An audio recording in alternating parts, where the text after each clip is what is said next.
Wade Calloway was 38 years old, a master sergeant with the United States Army Special Forces who had spent the previous 4 years and 7 months in 3 rotations across 2 countries his wife had never seen on a map.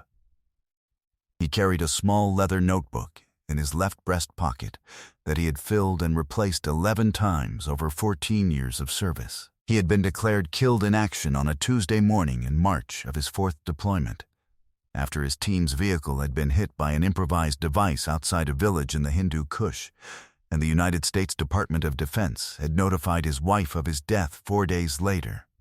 On a Saturday, in the front room of the house Wade had bought in cash before he had ever met her. The notification had been wrong. Wade had been alive in a hospital in Landstuhl, Germany, for 16 days before the error was caught, and alive for another 14 months in a rehabilitation facility in San Antonio after that, where he had finished what the doctors had called a complete recovery from a substantial injury, which was the way the Army spoke when it did not want to say he should have died. He had not called home. He had not called anyone.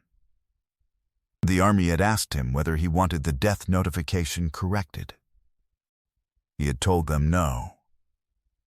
He had told them he would handle it himself, when he was ready, in his own time, by his own hand. On a Thursday afternoon in late September of the following year, 2 years and 1 month after he had been buried in absentia in a cemetery outside Tulsa, Wade Calloway walked up the driveway of the house he had bought before he had met his wife, and he found a wreath on the front door, and he found his younger brother's truck in the driveway, and he found, through the front window, his wife Annalise standing in the kitchen in a sundress, laughing, with her hand resting on the back of his brother Garrett's neck. Before we jump into the story, comment where in the world you are watching from, and subscribe, because tomorrow's story is one you need to hear. The afternoon light on the porch was the color of dried hay. Wade stood at the corner of the front walk for almost 6 minutes before he moved. He did not knock. He did not ring the bell.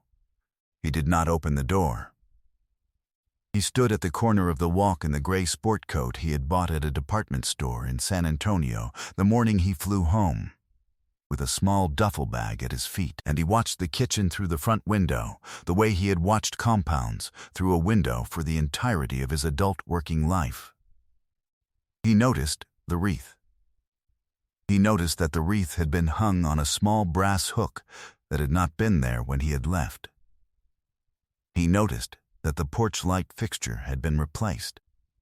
He noticed his brother Garrett's truck, a 2019 Ford with the dealer sticker still on the bumper, parked in the spot where Wade had parked his own truck for the 4 years he had lived in the house before he had married Annalise. The spot Annalise had teased him about for years because he had been so particular about it. He noticed his wife laughing. He filed each of these things away the way he had been taught to file things away, quietly, in sequence, without yet allowing himself to decide what they meant in aggregate. The notebook in his left breast pocket was the 11th one. He did not take it out. He did not need to take it out. He could remember everything. He picked up the duffel bag. He walked back down the front walk to the rental car at the curb. He got into the rental car. He drove out of the neighborhood, took the county road 8 miles east, and pulled into the gravel driveway of a small house at the edge of a wheat field, where his father's only sister, his Aunt Lourdes Calloway, had lived alone since her husband had died in 2004. Lourdes was 81 years old. She had been a court clerk in the county courthouse for 36 years before she had retired. She had been the family member who had identified Wade's effects when the death notification had come, because Annalise had not been able to do it. She had kept the small folded flag in a cedar box on top of her piano, where she had not, for 14 months, allowed anyone to move it. When Wade walked through her front door without knocking, Lourdes was in the kitchen, putting away groceries. She turned around. She put one hand on the counter to steady herself. She did not say anything for a long time. Then she said, "Wade, sit down. I am going to make us both coffee." He sat down at the kitchen table. She made the coffee. She did not ask him where he had been. She set a cup in front of him. She sat down across from him. She folded her hands on the table the way she had folded her hands at the courthouse for 36 years before signing any document she was about to put her name to. "I have been waiting for you to come," Lourdes said. "I did not know if you would. I am going to tell you what I saw, and then I am going to show you what I kept." Wade nodded. He did not interrupt. He drank the coffee. Wade Calloway had grown up in a house 17 miles north of where his aunt now lived, the older of two sons of a man named Reuben Calloway, who had worked 31 years for a regional rail company before he died of lung cancer in 2011, and a woman named Marlena Calloway, who had taught the 3rd grade at the local elementary for 28 years before she died of a stroke 14 months after her husband. Wade had been 26 when his mother had died. He had been the executor of both estates. He had buried his parents and had paid off the modest mortgage on the family farmhouse with his own savings, and had transferred the deed, as his mother had asked him to do in her final months, to a small revocable trust she had set up at her bank in Tulsa with the help of a lawyer named Edmund Pell. The trust held the farmhouse, 64 acres of pasture, a small grain silo, and the equipment that had been used to work the land in the years his father had still been able to work it.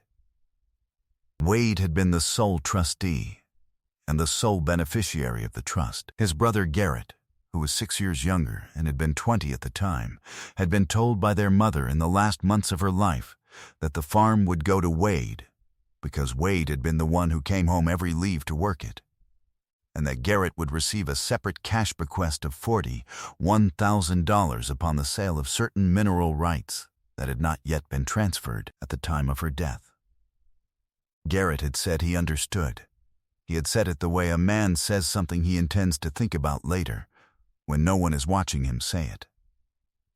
Wade had used the small house in town, the house with the wreath on the door, as his own. He had bought it in 2013, 2 years before he had met Annalise Vance at a Veterans Day breakfast in Tulsa, where she had been volunteering on behalf of the small public relations firm she worked for.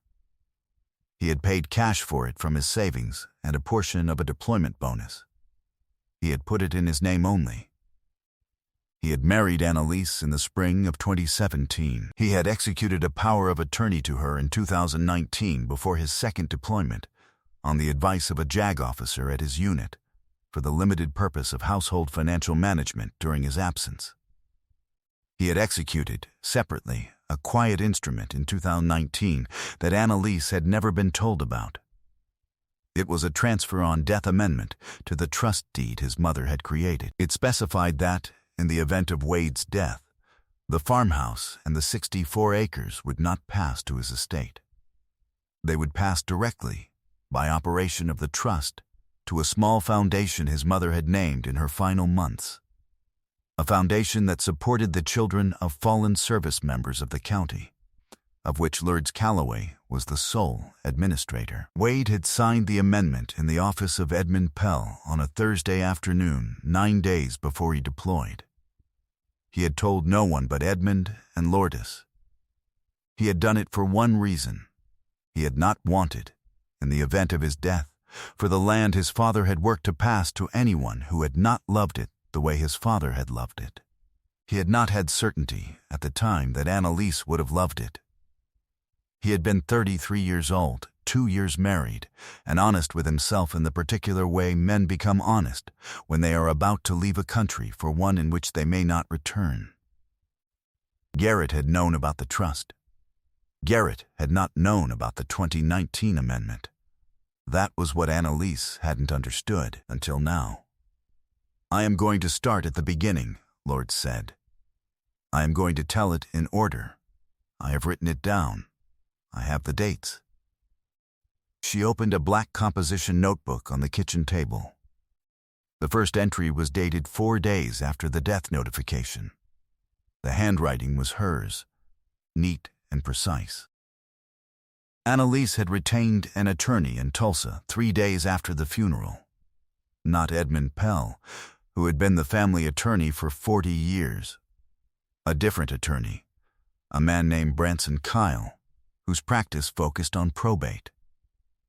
Annalise had filed the necessary paperwork to be named the personal representative of Wade's estate. She had been informed by Branson Kyle, in his first meeting with her, that the marital home was hers outright because it had been jointly titled in 2018, an action she had taken under the power of attorney Wade had given her in 2019, an action that Wade had not been informed of and would not have authorized had he been informed.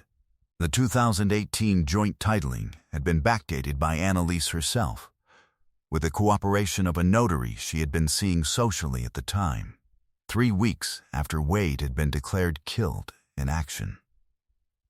The backdating had not been discovered, because no one in Edmund Pell's office had been asked to look for it. Annalise had also inquired about the trust. Branson Kyle had told her the trust was a separate legal entity and that the trustee, Wade, while alive, had retained sole discretion. Annalise had asked who would assume trusteeship in the event of the trustee's death. Branson Kyle had told her, after consulting the trust document, that the answer was Lourdes Calloway, by the original 2011 terms. Lourdes had received the call from Branson Kyle's paralegal 6 days after the funeral. The paralegal had asked Lourdes whether, as the new trustee, she would be willing to liquidate certain assets of the trust to satisfy obligations Annalise represented as marital debts.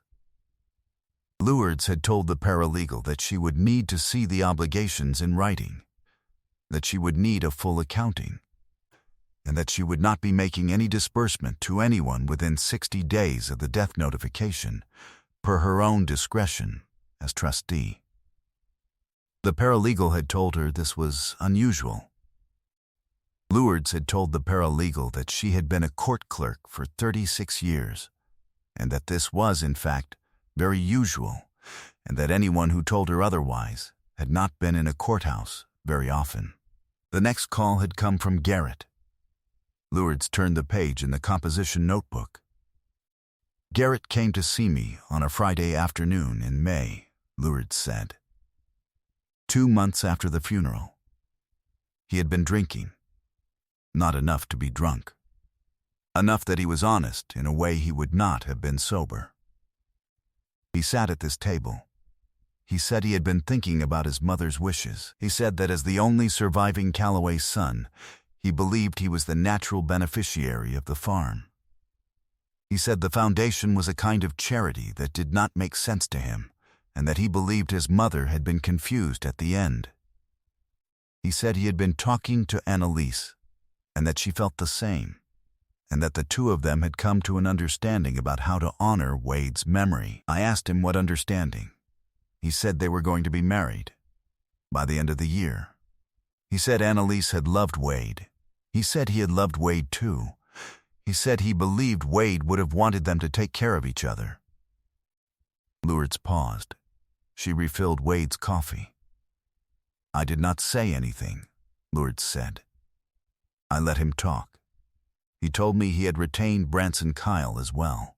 He told me they were preparing a petition to remove me as trustee on the grounds of conflict of interest and age. I told him I understood. I told him I would consult my own counsel. She turned another page. There's more, Lourdes said. Eat first. She had made a sandwich. He ate half of it. He drank the coffee. He waited. When she was ready, she opened a second folder, a thin manila one, and slid it across the table. It contained a copy of the petition Branson Kyle had filed in probate court the previous March, 11 months after Wade's funeral, requesting Lourdes's removal as trustee. It contained Lourdes's response, filed by an attorney named Marjorie Vell out of Edmund Pell's office, which had referenced the existence of certain instruments not identified by name in the public filing, that materially affected the underlying disposition of the trust property, and which would, if and when introduced in further proceedings, render the petition moot. The court had stayed the petition pending the introduction of those instruments. The stay was still in effect. The 2019 Transfer on Death Amendment had never been entered into the public record. Edmund Pell had been holding it in his firm's vault for the right moment. Marjorie Vell had referenced it without revealing it. Annalise and Garrett had been married 7 weeks earlier in a small ceremony at the farmhouse. The farmhouse Annalise believed she now owned by way of marriage to its presumed heir. The farmhouse Garrett believed he was on the verge of receiving by a probate court, ruling he believed his lawyer had been quietly winning. Wade read the petition once. He folded it in half, and in half again, and put it in the inside pocket of the gray sport coat. "There is one more thing," Lawrence said, "and I sat with this one for a long time before I decided to write it down." The morning after the death notification, before the funeral, Annalise came to my house. She had been crying, but the crying had stopped by the time she arrived. She asked me whether I knew if Wade had updated his will after the marriage. I told her I did not know. She asked me whether I knew if there was any insurance through the Army beyond the standard SCLI. I told her I did not know. She asked me whether I thought it would be appropriate, given the circumstances, for her to be the one to scatter Wade's ashes at the farm rather than to bury him in the family plot. I told her that I thought Wade would have wanted to be in the family plot. She said she understood. She thanked me. She left. She did not ask me, at any point during that visit, how I was. I noted the time she arrived and the time she left. The visit was 11 minutes long. Lourdes closed the notebook. Wade looked at the documents on the kitchen table. The composition notebook, the petition, the manila folder. He looked at all of it together the way he had been taught to look at terrain on a map, not at any single feature, but at the elevations, the lines of approach, the dead ground where a man could move without being seen. He could see exactly where the lines connected. He could see who had moved when. He could see what they had assumed about a dead man who had not been dead. He could see what they had built on that assumption. And he could see, with the same quiet recognition he had felt standing at the corner of the front walk in the afternoon light, that the structure they had built was sitting on a single piece of paper they did not know existed. He could see all of it. Lourdes refilled his coffee. He didn't move fast. That was the part neither his wife nor his brother had been able to account for in the past 14 months, because neither of them had ever seen him operate. Annalise had married him at a stage of his career when he had been home, on standby, on the slow rotation. She had not seen the version of him that moved. Garrett had grown up watching the older brother who came home on leave to mend the fence and help with the hay and sit on the porch with their father at the end of the day. Garrett had not understood that the man who came home like that was a man who had, before coming home, conducted himself in ways neither his mother nor his father had ever asked him to describe. Patience was the most practiced skill Wade had. It was just the one his brother had only ever seen used on quiet evenings on a porch. He called Edmund Pell from his aunt's kitchen at 4:41 that afternoon. Edmund was 74, retired from active practice but still of counsel at the firm he had founded, and answered his own phone on the first ring. Wade told him what he knew. Edmund did not sound surprised. Edmund told him he had been holding the 2019 amendment in the vault for 14 months and 3 weeks, and that he had been waiting for one of two events: a final ruling on the trust petition, or a phone call from a man he had assumed was dead. Edmund asked Wade what he wanted to do. Wade told him. Edmund said he would file the amendment and notify the court by the following Tuesday morning. Marjorie Vell would represent Wade in the probate matter as well. Edmund would handle the criminal referral to the county district attorney for the backdated deed and the notary fraud personally, as a professional courtesy to a family he had served for 40 years. Wade made one more call that evening. He called the chaplain, who had ridden in the back of his vehicle the morning the device had detonated, a captain named Owen Ree, who was now stationed at a base outside San Antonio.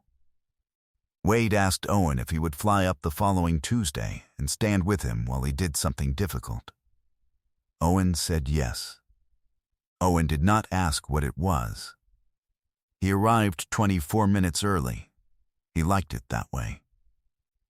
The hearing was set for 10 o'clock at the probate division of the county courthouse in Tulsa, in a small wood-paneled courtroom on the second floor that Lourdes had walked through twice a day for 36 years before her retirement.